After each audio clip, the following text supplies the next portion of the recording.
Sunt super relaxat, mă plimb liniștit. Deodată îmi vin un apetit. Când eram mic n-aveam bani de eugenie. Acum merg la Anișoara să-mi cumpăr o mirodenie. Până pume verirea îți vinde drogul. Anișoara drogul, Anișoara drogul.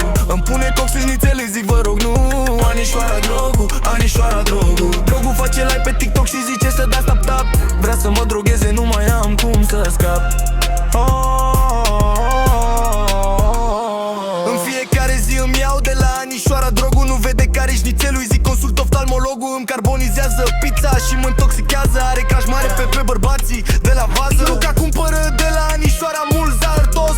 Îl produce în spate, parcă-mi vine un miros. Mie mi-a vândut o boabă, dar era parasinus. Am zero datorii la ea, niciodată nu-s pe minus. Soțul ei cred că e în ceruri, care e icoană cu el. Are un telefon de pe vremea lui Graham Bell. Dacă ar fi într-o trupă s-ar chema Părăsiții. Eu sunt motivul pentru care Anișoara întârzie la ședința cu președinții.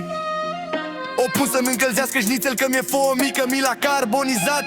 Ce neclintită, Anișoara drogul, să știi că m-am supărat. Cred că fac și eu ca Gervis, bag banii în aparat. Că decât să dau banii pe șnițelul ăsta de căcat, mai bine bag la păcănele că deja m-a săturat. De luni până vinerea îți vinde drogul. Anișoara drogul, Anișoara drogul.